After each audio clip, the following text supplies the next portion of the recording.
ilaha illa huwa wa ilaihin nusyur. Amsayna ala fitratil islam wa kalimatil ikhlasi wa ala dini nabiyyina Muhammadin sallallahu alaihi wasallam wa ala millati abina Ibrahim hanifa wa ma kana minal musyrikin. Allahumma ja'al amalana hadza salihan wa liwajhika khalisan wa la taj'al fihi li anfusina wa la li ahadin min khalqika syarira wa la nasiba. Puji dan syukur kita panjatkan kepada Allah Subhanahu wa taala. Alhamdulillah, walaupun kita akui masih banyak bergelimang dosa, sampai saat ini jantung kita masih berdetak. Walaupun kita akui lisan ini jarang sekali berzikir menyebut nama Allah kecuali terkadang di saat susah. Lisan ini jarang sekali membaca ayat-ayat kitab sucinya. Tetapi alhamdulillah kita masih diberikan nafas. Walaupun kita akui mata ini mungkin sering dipakai untuk melihat yang tidak halal. Mata ini sering dipakai untuk memandang saudara kita dengan pandangan penuh permusuhan dan iri, dengki. Tetapi alhamdulillah sampai saat ini kita masih diberikan karunia rezeki. Belum pernah sekalipun kelaparan. Di rumah tuh ada saja yang dimakan, ada aja yang diminum, datang saja rezeki dari arah dan waktu yang tidak disangka-sangka. Dalam kitab Al-Irsyad ila Sabilir Rasyad disebutkan ada seorang hamba Allah beribadah selama 60 tahun. Ketika di yaumil akhir itu ditimbang ibadah yang 60 tahun dengan kenikmatan mata berupa bisa melihat. Lebih berat mana mata berupa bisa melihat dengan ibadah yang 60 tahun? Ternyata jika ditimbang-timbang lebih berat kenikmatan Allah berupa mata bisa melihat. Ibadah yang 60 tahun itu tidak ada apa-apanya dibanding kenikmatan Allah berupa mata. Lantas bagaimana dengan kenikmatan lisan, kenikmatan telinga, tangan, kaki, panca indera? Terkadang seseorang itu merasakan itu semua nikmat di saat itu dicabut.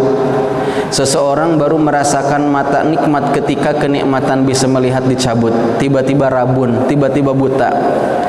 Seseorang baru bisa merasakan kaki itu nikmat ketika satu saat dia terkena penyakit stroke. Seseorang merasa jantung itu nikmat di saat dia terkena penyakit jantung, tiba-tiba jantungnya bocor ataupun harus pasang ring sebagainya. Oleh karenanya semoga kita senantiasa diberikan keistiqomahan untuk senantiasa bersyukur kepada Allah Subhanahu wa taala. Di antara cara bersyukur kepada Allah adalah dengan senantiasa saling ingat mengingatkan tentang Allah, saling nasihat menasehati, sekaligus senantiasa kumpul-kumpul di masjid, di majelis-majelis seperti ini. Jadi kumpulnya kita seperti ini merupakan salah satu cara mensyukuri nikmat Allah berupa umur, ingin memanfaatkan waktu sebaik-baiknya. Baik hadirin wal hadirat yang dimuliakan Allah, pada kesempatan ini insyaallah kita akan mentadaburi surat Al-Qasas ayat yang ke-56. Surat Al-Qasas ini surat yang ke-28, di mana yang akan kita kaji ini ada di dalam kitab Al-Jami' li Ahkamil Quran yang disusun oleh Imam Al-Qurtubi. Dalam ayat ini Allah Subhanahu wa taala berfirman, A'udzu billahi minasy syaithanir rajim. Innaka la tahdi man ahbabta walakinna Allah yahdi man yasha. Innaka la tahdi man ahbabta walakinna Allah yahdi man yasha wa huwa a'lamu bil muhtadin. Inna ini taukid, penguat sesungguhnya. Di mana gitu? Kalau dalam ayat Al-Quran diawali dengan inna, menunjukkan bahwa setelah inna itu ada sesuatu penting yang mau diberitakan. Bisa itu perintah, bisa itu larangan, bisa juga cuman kabar yang harus diperhatikan dan betul-betul penting. Beda dengan ayat yang tidak diawali dengan inna. Bukan bermakna ayat-ayat Quran yang tidak diawali inna ini tidak penting. Penting semuanya. Dari mulai Al-Fatihah sampai surat An-Nas itu penting. Semuanya adalah kalamullah. Semuanya adalah mukjizat. Mukjizat per juz, mukjizat per surat, mukjizat per ayat, mukjizat per kalimat, mukjizat per huruf. Tiap huruf-hurufnya itu mengandung mukjizat. Namun ketika ada inna atau anna lebih penting lagi. Penguat inna sesungguhnya ka, engkau. Engkau ini merupakan isim domir dalam bahasa Arab dari anta. Anta ka. Sesungguhnya engkau artinya ke seorang, mufrad. Misalnya ini kub ini gelas.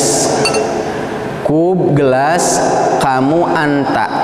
Bahasa Arabnya ini gelas kamu, bukan hadza kub anta, bukan, tapi hadza kubuk, kubuka. Pena kolamun, kamu, ini pena kamu, bukan hadza kolamun anta, enggak, tetapi domir jadi hadza kolamuka. Itu ke seorang. Innaka sesungguhnya engkau, inna anta sesungguhnya engkau. Siapa engkau dalam ayat ini? Ai Muhammad. Namanya adalah Muhammad sallallahu alaihi wasallam. Ai innaka maknanya adalah innaka ya Muhammad, sesungguhnya engkau wahai Muhammad, maknanya itu. La tahdi, tidak dapat memberikan hidayah, petunjuk kepada siapa? Man ahbabta, kepada orang yang engkau cintai.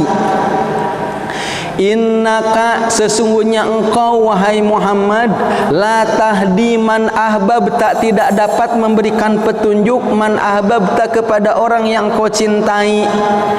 Walakinnallah, akan tetapi Allah yahdi, yang memberikan petunjuk, man kepada orang yasha, yang dikehendakinya. Innaka la tahdi man ahbabta walakinnallaha yahdi may yasha. Allah langsung mengkhitab, berkata kepada Nabi Muhammad sallallahu alaihi wasallam, wahai Muhammad, sesungguhnya engkau tidak dapat memberikan hidayah kepada orang yang engkau cintai sekalipun, akan tetapi Allah yang ngasih hidayah. Wa huwa a'lamu, dan dia itu Allah a'lamu, isim ta'dil, lebih mengetahui, bil muhtadin, siapa orang-orang yang mendapatkan hidayah. Baik, di sini kalimat innaka la tahdi man ahbabta, wahai Muhammad, engkau tidak dapat memberikan hidayah pada orang yang kau cintai. Maknanya laisa ilaika zalika, innama alaikal balag, wallahu yahdi may yasha, walahul hikmatul balighah wal hujjatud damighah. Artinya innama alaikal balag, wahai Muhammad, engkau ini hanya sekedar balagun, penyampai saja. Akan tetapi tetap hidayah itu biadillah, di tangan Allah. Masya Allah. Sebagaimana di dalam ayat lain disebutkan laisa alaika hudahum walakinnallaha yahdi may yasha. Sesungguhnya bukan engkau yang memberikan hidayah kepada mereka, siapa yang didakwahi itu, akan tetapi yang memberikan hidayah itu adalah Allah Subhanahu wa taala. Wa ma aksarun nas walau harasta bimu'minin. Artinya ayat ini Ternyata luar biasa. Hadil ayah akhassu min hadza kullah. Jadi kalau kita perhatikan di dalam beberapa riwayat, annaha nazalat fi Abi Thalib Rasulullah sallallahu alaihi wasallam. Ayat ini diturunkan oleh Allah berkenaan dengan pamannya Nabi yang bernama Abu Thalib, saudara dari ayahnya Abdullah.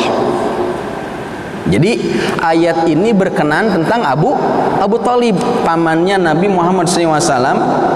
Wa qad kana yahutuhu wa yansuru, di mana Abu Thalib ini merupakan seorang paman yang sangat sayang sekali kepada Nabi Muhammad SAW. Ya.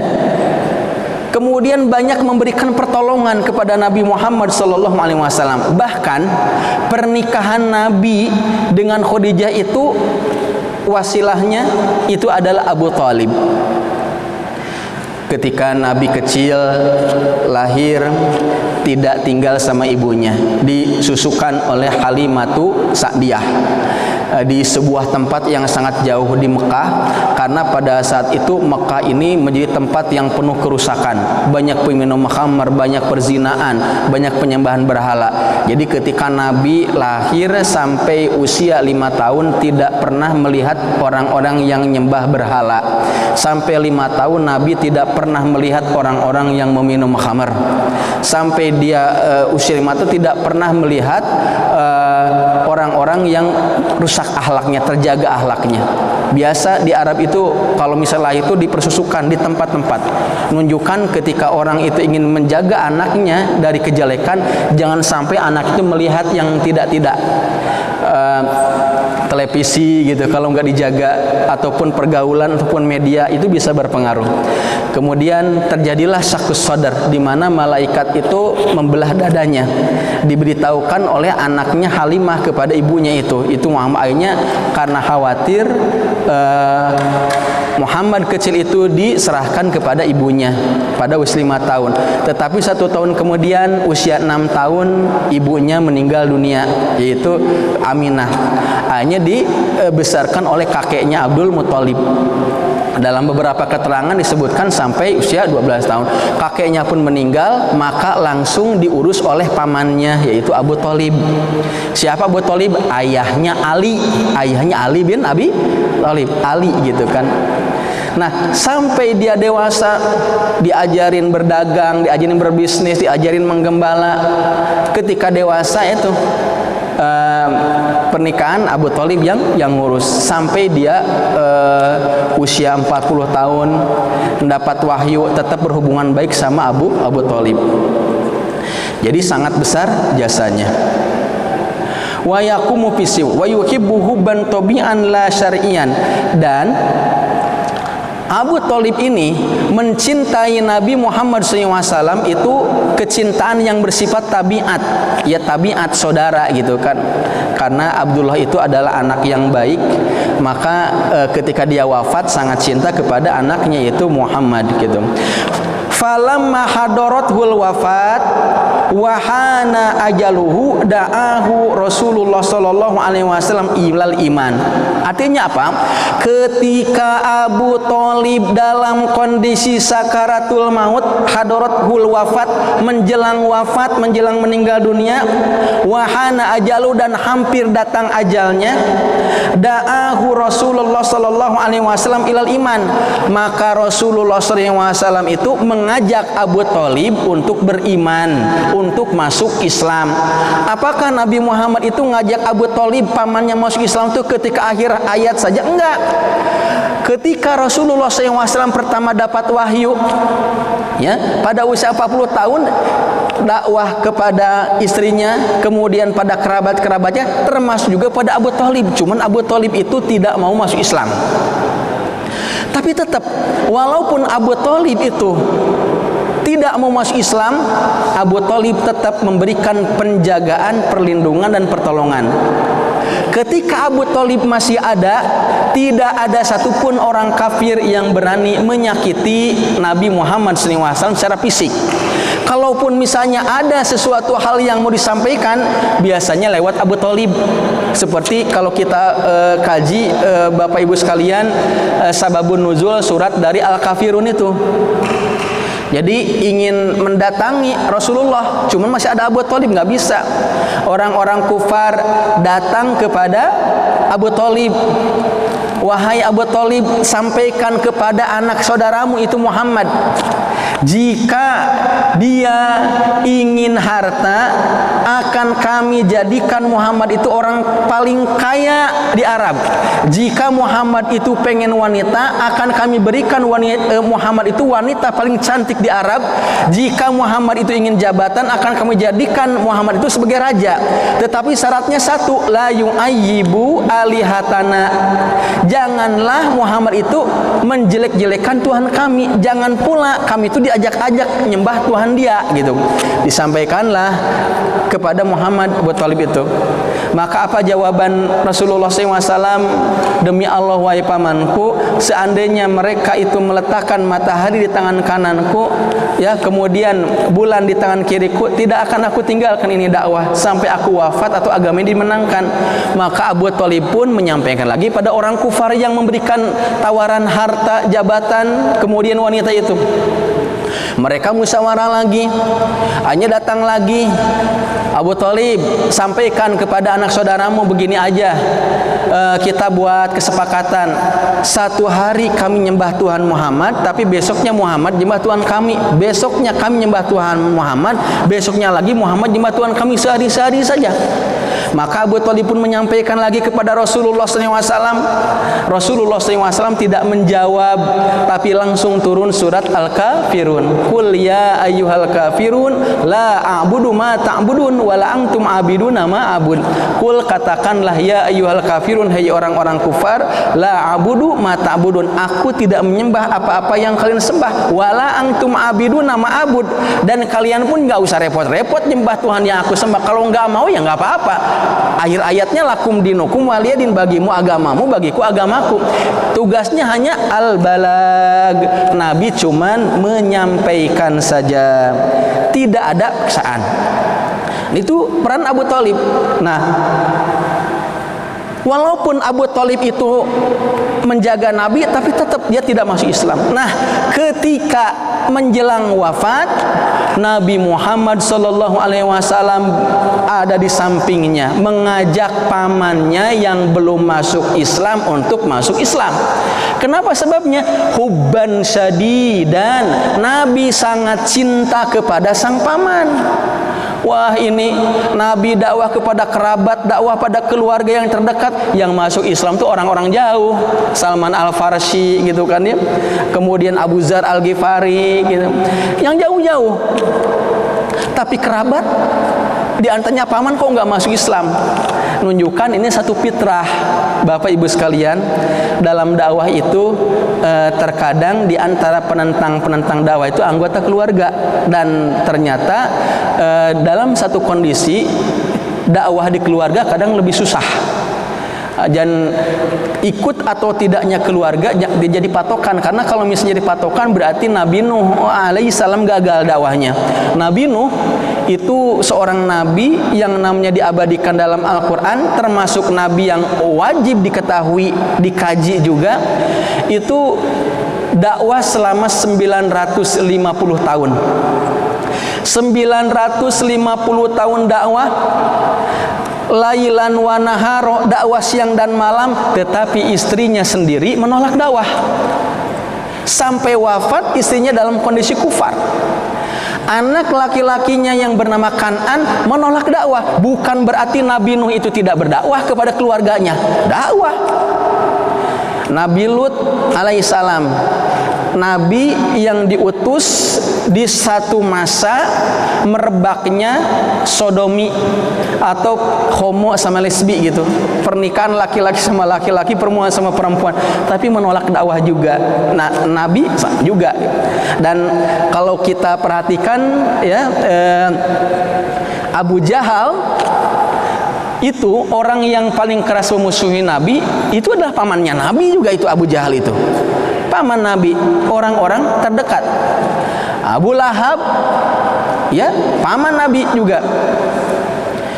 Istrinya dahsyat, ya, tiap hari itu menyimpan kotoran hewan di depan rumah Nabi, menyimpan duri-duri di depan rumah Nabi. Tujuannya apa? Agar ketika Nabi keluar, Nabi mengincak duri dan kotoran tersebut. Saking dahsyatnya seperti itu. Tetapi tetap karena ada rasa cinta, ingin saja keluarganya itu masuk Islam.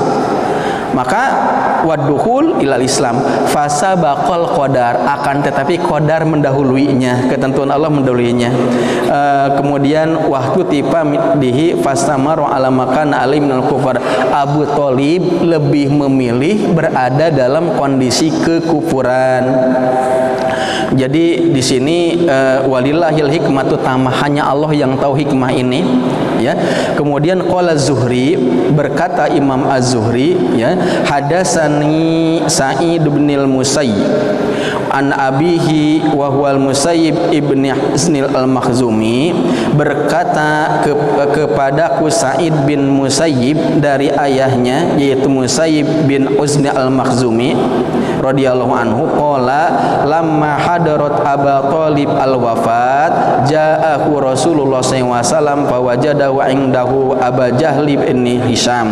Ketika Abu Thalib menjelang wafat, menjelang dunia, meninggal dunia, maka Nabi Muhammad SAW itu datang mendekati Abu Thalib dan didapati ternyata di samping Abu Thalib pun ternyata ada Abu Jahal ibni Hisham, ada Abu Jahal bin Hisham, wa Abdullah ibni Abi Umayyah, kemudian ada juga Abdullah bin Abi Umayyah, teman-temannya orang kufar, geng-gengnya gitu kan, ya, gitu. Kemudian ilmu Mughirah. Jadi Nabi datang untuk mendatangi Abu Thalib. Ternyata di samping Abu Thalib sudah ada orang-orang kufar, ya, gitu kan, menjelang menemani gitu juga, seperti itu. Nabi datang ke sana. Faqala Rasulullah SAW. Kemudian Rasulullah SAW mengatakan kepada Abu Thalib, yang mana di sampingnya pun juga ada Abu Jahal dan Abdullah bin Ali Mughirah. Ya am, katanya itu, Qul la ilaha illallah. Ya am, apa ya am itu? Wahai pamanku. Menyebutkan paman juga penuh rasa kecintaan. Ya am, wahai pamanku. Qul, katakanlah, la ilaha illallah. Cukup engkau ucapkan la ilaha illallah, kalimat tauhid yang merupakan afdalul zikr, yang merupakan zikir yang paling utama. Ucapkan saja la ilaha, tidak ada ilah illa, kecuali Allah, kecuali Allah. La ilaha, la di sini itu la nafi, dalam bahasa Arab itu la nafi itu peniadaan. Ketika orang mengucapkan la ilaha, itu maknanya adalah pengikraran dalam diri bahwa di alam dunia ini la ilaha, tidak ada yang disembah secara hak, tidak ada yang diibadahi secara hak, tidak ada yang berkuasa secara hak di dunia ini illa, baru isbat, kecuali Allah, hanya Allah. La ilaha illallah. Wahai paman, ucapkan la ilaha illallah. Pada saat itu Abu Thalib dalam kondisi ya sakarat. Bapak Ibu pernah melihat orang yang dalam kondisi sakaratul maut, napasnya terengah-engah gitu kan, kemudian sulit berbicara. Ini dalilnya bahwa ketika kita mendapati ada orang yang meninggal dunia, harus ditalkinkan, lakinu mautakum bila ilaha illallah. Talkinkan orang yang akan meninggal dunia di antara kalian itu dengan la ilaha illallah. Miftahul jannah, kunci surga. Apa tujuannya? Supaya akhir kalimat yang dia ucapkan dalam hidupnya itu kalimat tauhid, kalimat la ilaha illallah, seutama-utamanya zikir. Karena ketika menjelang wafat, dalam beberapa riwayat disebutkan setan itu berdatangan menggoda orang tersebut dengan penglihatan yang tidak bisa dilihat oleh orang-orang yang normal agar tidak beriman, agar lupa Allah. Makanya kita dapati ada beberapa kisah tuh, ada orang meninggal dunia bukannya nyebut nama Allah, bukan nyebut nama la ilaha illallah, tetapi nyebut-nyebut tanah, nyebut-nyebut simpanan. Ada juga yang nyebut-nyebut perempuan, ada juga yang bernyanyi dan sebagainya. Ada orang menjelang wafat, menjelang dunia gampang mengucapkan la ilaha illallah. Ada juga orang ketika menjelang wafat kalimat zikir, ada juga kalimat bacaan-bacaan Al-Quran, tergantung amalannya. Saya ada kawan mertuanya meninggal dunia dan dia menyaksikan ketika menjelang ajal tersebut mulutnya itu membacakan kalimat-kalimat Al-Quran seperti orang yang lagi murojaah, karena beliau terbiasa menghafalkan Al-Quran. Dalam pikirannya itu Quran aja, baca Quran. Wafat dalam kondisi murojaah, gitu, membaca ayat Al-Quran. Ya qul la ilallah, bacalah la ilaha illallah, ucapkan la ilaha illallah, gitu ya. Kalimatun asyhadu laka biha indallah, di mana la ilaha illallah jika engkau ucapkan aku bersaksi bahwa engkau itu ada di sisi Allah, artinya berada dalam agama Allah Subhanahu wa taala. Jika engkau mengucapkan la ilaha illallah, maka dosa-dosa engkau sebelumnya akan diampuni. Walaupun sebelumnya itu engkau nyembah berhala, walaupun sebelumnya engkau itu banyak berbuat kezaliman, ketika akhir kalimat la ilaha illallah, dosa-dosamu akan diampuni dan dijamin ke surga. Itu dalam pemahaman Ahlus Sunnah wal Jamaah. Disebutkan bahwa siapapun orang yang mengucapkan la ilaha illallah kemudian dalam hatinya berkeyakinan bahwa tiada Tuhan selain Allah, Allah itu Tuhan yang disembah, gitu kan, Muhammad itu nabi, maka dia akan masuk ke surga sebesar apapun dosanya. Akan dapat jaminan selama dia ada la ilaha illallah dalam hatinya. Hanya saja sebelum masuk ke surga diazab dulu di neraka, gitu. Seperti baju yang kotor. Baju yang kotor itu diibaratkan seperti seorang mukmin yang mengakui la ilaha illallah banyak dosa.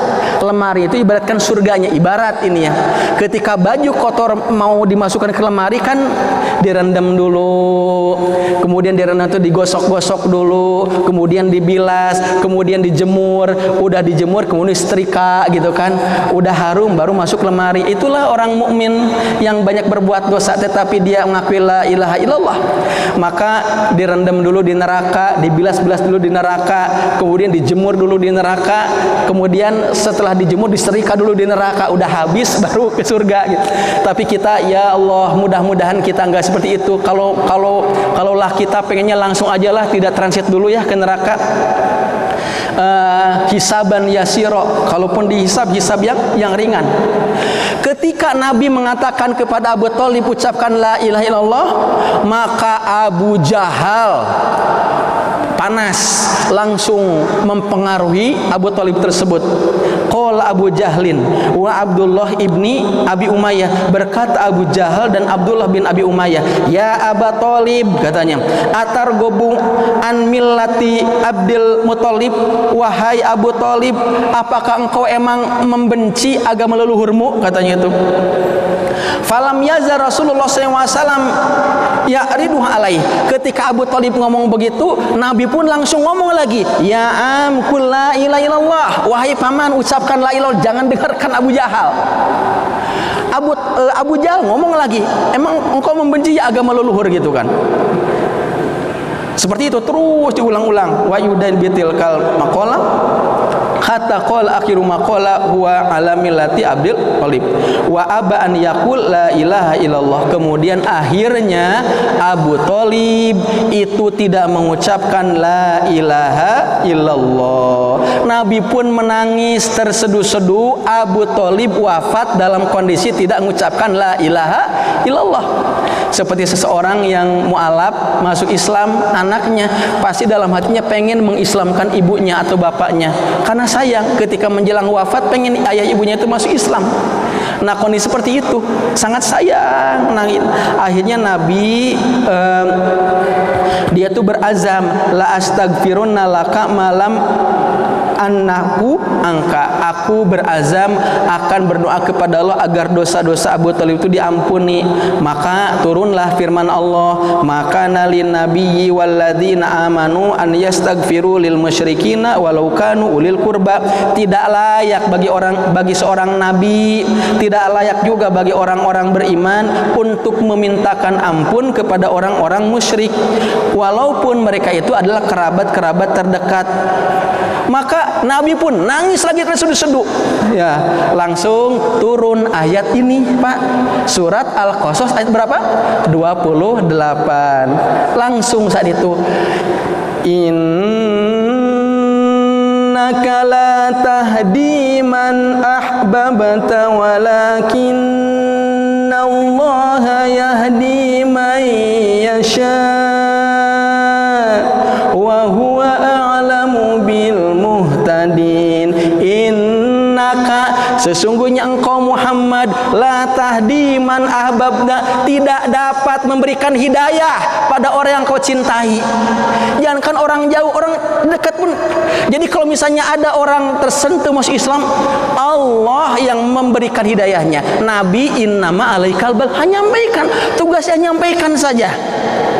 Hidayah di tangan Allah. Gitu ya. Tidak dapat wa huwa alamu bil muhtadin. Engkau dan dia itu lebih mengetahui siapa orang dapat hidayah. Ayat ini jadi motivasi agar seseorang yang berdakwah itu jauh dari sifat putus asa.